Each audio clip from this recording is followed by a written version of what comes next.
Good morning student. BA second year में political science में हम आपको अमेरिका का संविधान पढ़ा रहे हैं। आज उसी में हम आपको पढ़ाएंगे कि अमेरिका में राष्ट्रपति का चुनाव किस प्रकार से होता है। राष्ट्रपति जो जैसे हम प्रेसिडेंट भी कहते हैं, उसी को जानना है कि क्या योग्यता है, क्या कार्यकाल है, क्या उसकी उन्मुक्तियां हैं और कौन सी उसकी शक्ति है। ये सब कुछ आज हम जानेंगे कि अमेरिका में जो राष्ट्रपति इतना सर्वेसर्वा है। ऐसा मानते हैं कि अमेरिका का राष्ट्रपति विश्व का सबसे महान व्यक्ति है। अमेरिका राष्ट्रपति का चुनाव इसमें सबसे महंगा चुनाव है। ये भी जानना है आपको कि अमेरिका में जो राष्ट्रपति का जो चुनाव होता है सबसे महंगा चुनाव होता है। आम व्यक्ति जो सामान्य व्यक्ति है वो चुनाव नहीं लड़ सकता है, बहुत महंगा होता है, पैसा बहुत ज्यादा खर्च होता है। तो राष्ट्रपति की योग्यताएं, कार्यकाल, वेतन, सुविधा, इन सब पर चर्चा करने से पहले हमें ये भी जान लेना है कि अमेरिका का जो राष्ट्रपति है अध्यक्षात्मक शासन है, और अध्यक्षात्मक शासन होने के कारण शासन का मुखिया है, प्रमुख है। संसदीय शासन में तो क्या होता है छात्रों कि दो तरह की कार्यपालिका होती है, एक तो होती है नाममात्र की और एक होती है वास्तविक। तो वहां क्या होता है कि जो नाममात्र की कार्यपालिका में तो राष्ट्रपति होता है और वास्तविक कार्यपालिका में प्रधानमंत्री होता है, जैसे कि अपने भारत में है, जैसे कि इंग्लैंड में है। लेकिन अमेरिका में ऐसा नहीं है। अमेरिका में एक ही प्रकार की कार्यपालिका है, वास्तविक कार्यपालिका है। वहां कोई नाम मात्र की, नाम की कोई कार्यपालिका नहीं है। अध्यक्षात्मक शासन है, और अध्यक्षात्मक शासन में ऐसा ही होता है कि कार्यपालिका में नाम मात्र की में और वास्तविक में कोई भेद ही नहीं होता है। तो अमेरिका का राष्ट्रपति सर्वेसर्वा है, सर्वाधिक शक्तिशाली राष्ट्रपति है, जिसके सबसे शक्तिशाली राष्ट्रपति में उसकी गिनती होती है। तो क्या जाना आपने कि अमेरिका का राष्ट्रपति का चुनाव विश्व में सबसे महंगा चुनाव है और विश्व का सबसे शक्तिशाली राष्ट्रपति इसको मानते हैं। ऑग ने इसके बारे में कहा है कि संसार का महान अमेरिका का राष्ट्रपति संसार का महान शासक हो गया है।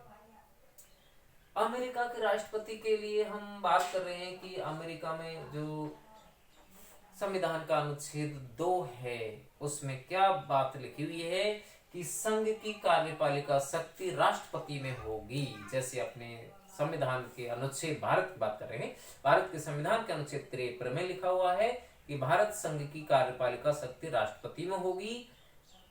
ऐसे ही अनुच्छेद 2 में क्या लिखा हुआ है अमेरिका में, अमेरिका की बात हो रही है अब यहाँ कि अमेरिका में क्या लिखा हुआ है संविधान में कि राष्ट्रपति जो है संघ की कार्यपालिका का मुखिया होगा।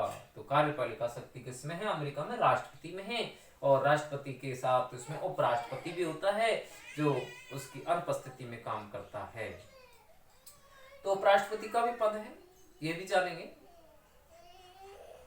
पहले क्या था अमेरिका में?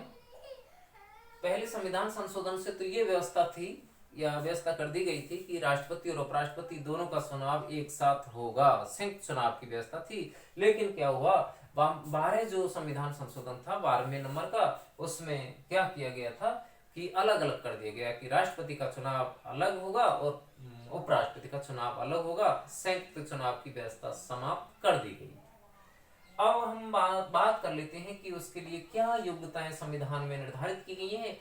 तो अनुच्छेद जो 2 है उसमें योग्यताओं में कौन सी योग्यता है जानते हैं?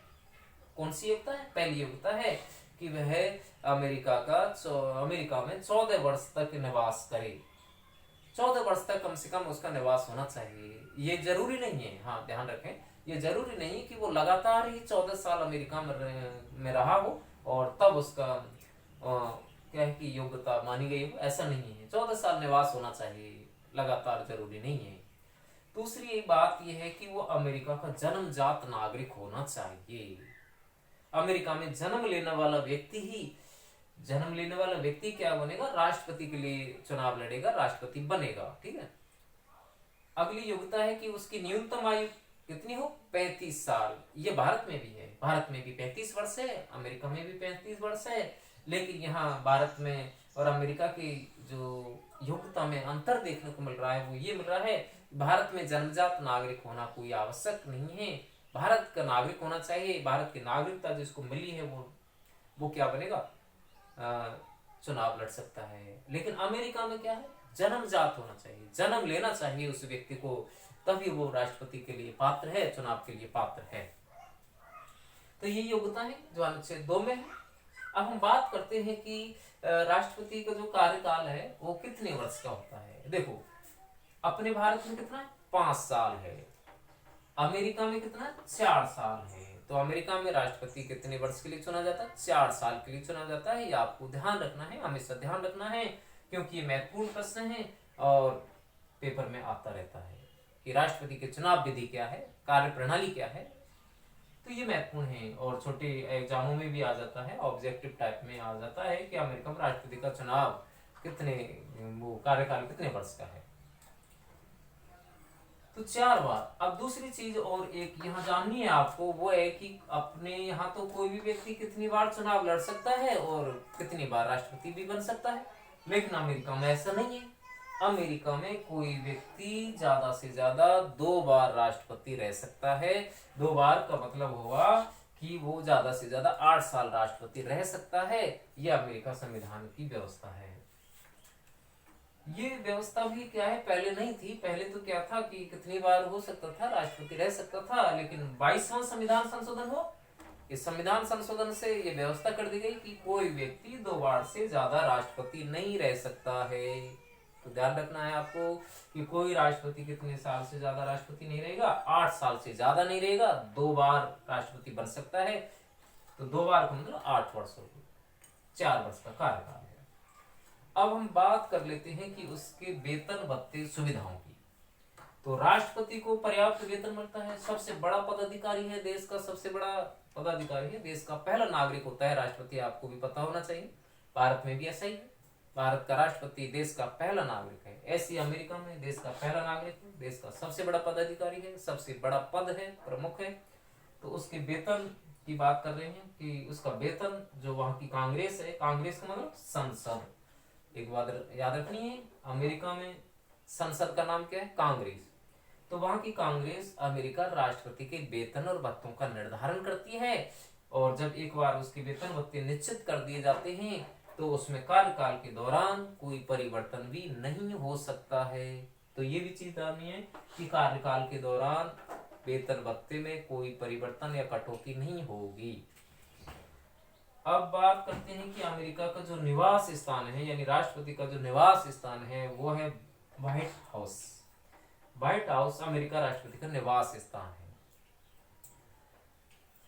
कांग्रेस वेतन भत्ते तय करती है, पर्याप्त मात्रा में वेतन भत्ते होते हैं, सुविधाएं भी होती हैं। सुविधाओं से मतलब ये है कि इसके वेतन भत्तों में कटौती नहीं होगी, और इसको अपने निजी जहाज रखने का और आने जाने का पूरा अधिकार होता है। पर्याप्त सुविधाएं दी जाती हैं, वेतन के अलावा भत्ते भी दिए जाते हैं, पेंशन की भी व्यवस्था होती है।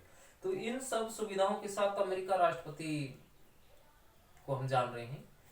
अब हम बात कर लेते हैं कि राष्ट्रपति के लिए जो योग्यता है, योग्यताओं में अब हम जब वो चुनाव जीत जाता है तो उसको शपथ भी लेनी होती है। जैसे अपने भारत में राष्ट्रपति चुनाव जीतता है तो उसको मुख्य न्यायाधीश शपथ दिलाता है, वही व्यवस्था अमेरिका में है कि मुख्य न्यायाधीश जो होता है देश का, वो उसको शपथ दिलाता है।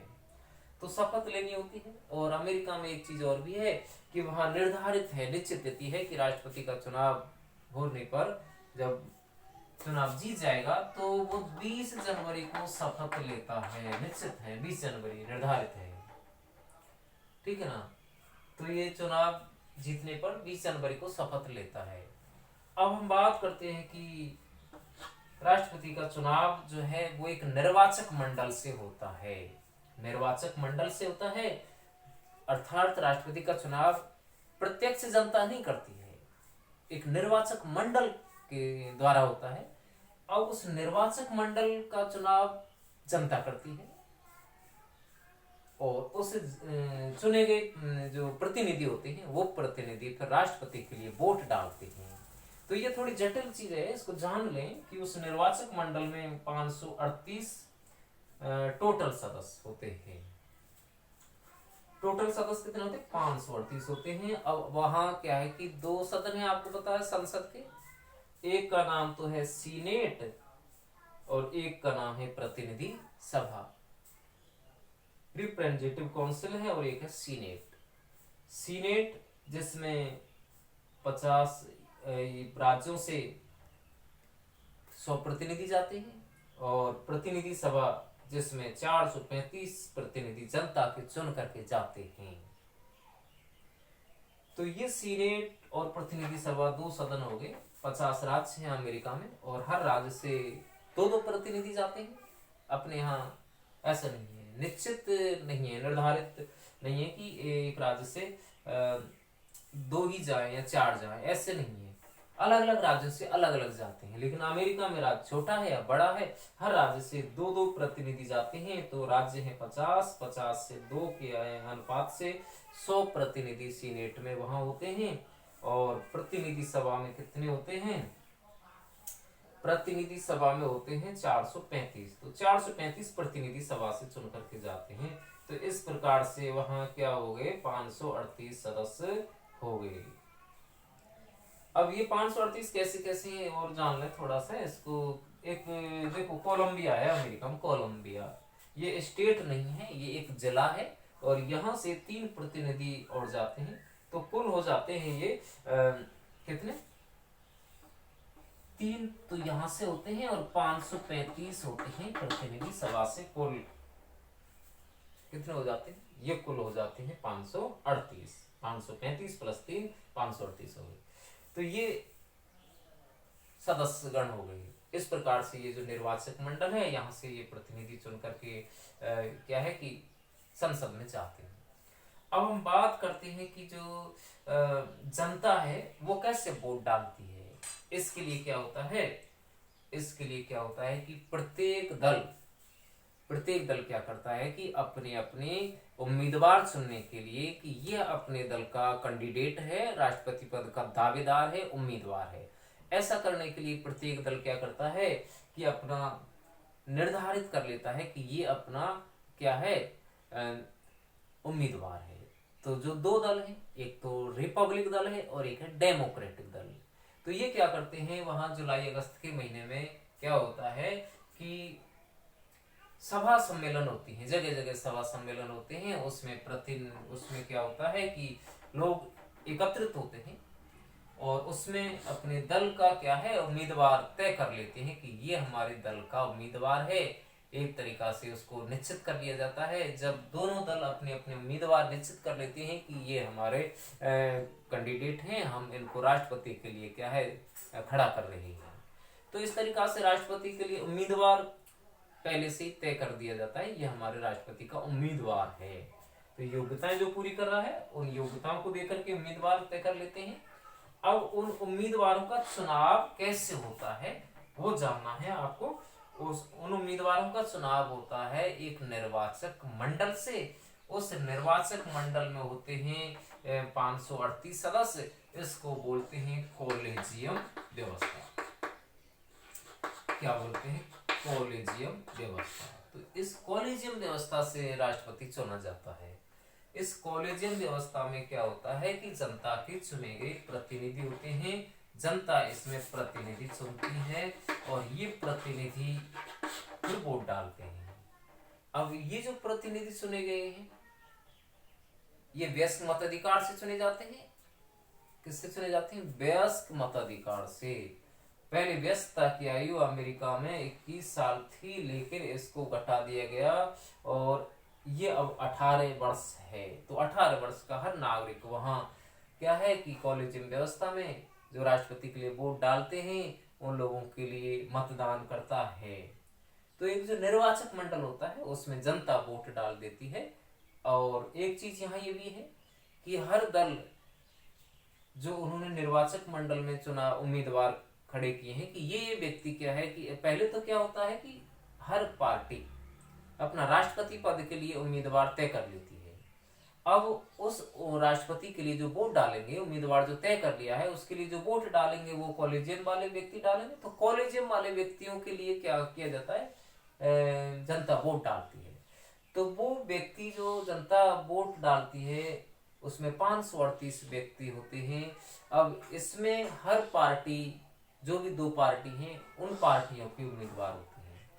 अब जिस पार्टी के ज्यादा उम्मीदवार होंगे, सीधी सी बात है कि राष्ट्रपति उसी पार्टी का बनना तय है। क्या है? राष्ट्रपति उसी पार्टी का बनना तय है।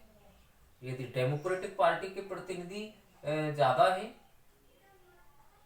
इन 538 में, तो वहां डेमोक्रेटिक पार्टी का उम्मीदवार जीतेगा। यदि इस 538 में रिपब्लिक के ज्यादा हैं तो रिपब्लिक पार्टी का जो व्यक्ति है, दावेदार है, वो चुनाव जीतेगा राष्ट्रपति के लिए। तो यहाँ ये बात समझ में आ गई कि पहले जनता क्या करती है, 538 सदस्यों का चुनाव करती है, वो अपनी अपनी पार्टी से होते हैं। अब वैसे इसमें ये भी निश्चित कर दिया जाता है कि पार्टी ये तय कर देती है कि जो व्यक्ति चुनाव लड़ रहे हैं, चुनाव जीतने के बाद उनसे उम्मीद रखते हैं, शपथ भी दिलाई जाती है कि ये अपने पार्टी के उम्मीदवार के लिए वोट डालेंगे, दूसरी पार्टी के उम्मीदवार के लिए वोट नहीं डालेंगे, तो ये पहले से उनसे शपथ करा ली जाती है, शपथ दिलाई जाती है। तो यहाँ क्या होता है कि जनता प्रतिनिधि चुन देती है, वो प्रतिनिधि फिर राष्ट्रपति के लिए वोट डालते हैं। राष्ट्रपति के लिए वोट नवंबर के महीने में डलती है, और जब परिणाम आ जाता है तो उसमें क्या है कि सबसे ज्यादा जिसको वोट प्राप्त हो जाते हैं, सबसे ज्यादा में बहुमत मिलना भी जरूरी है, तो जिसको बहुमत मिल जाता है उसको राष्ट्रपति बना दिया जाता है, राष्ट्रपति चुनाव जीत जाता है वो। अब मान के चले बराबर वोट आ गई दो व्यक्तियों के लिए, तो क्या करते हैं, तो ऐसी स्थिति में राष्ट्रपति किसको बनाएं। यहाँ एक पेचीदा प्रश्न ये है कि जो प्रतिनिधि सभा है, वो प्रतिनिधि सभा क्या करती है कि जो पहले दूसरे तीसरे स्थानों पर आए हैं, उन पहले दूसरे तीसरे स्थानों पर आए हुए व्यक्ति हैं, मान के चलो 3 व्यक्ति या ज्यादा व्यक्ति ने चुनाव लड़ा, पहले और दूसरे स्थान पर जो व्यक्ति आए हैं जिनको वोट ज्यादा मिले हैं, उनमें से किसी एक को प्रतिनिधि सभा अपना राष्ट्रपति चुन लेती है। लेकिन ये स्थिति तब आती है जब स्पष्ट बहुमत नहीं मिलता है। तो यहाँ ये चीज क्लियर हो गई कि राष्ट्रपति का जो चुनाव है जनता नहीं करती है, जनता के चुने गए प्रतिनिधि होते हैं वो राष्ट्रपति के लिए वोट डालते हैं। तो पहले एक निर्वाचक मंडल बनता है, उस निर्वाचक मंडल में जनता अपने प्रतिनिधि भेजती है और वो प्रतिनिधि राष्ट्रपति के लिए वोट डालते हैं। उनका काम सिर्फ वोट डालना भर है, राष्ट्रपति के लिए वोट डालना होता है, उसके बाद उनका कोई भी मंत्रिमंडल में योगदान नहीं होता है। तो इस तरीका से राष्ट्रपति का अमेरिका में चुनाव होता है। अब हम बात करते हैं कि राष्ट्रपति की शक्तियों की और कार्यों की। तो राष्ट्रपति की शक्ति और कार्य को अब हम अगले लेक्चर में लेंगे, अगली वीडियो में लेंगे। धन्यवाद।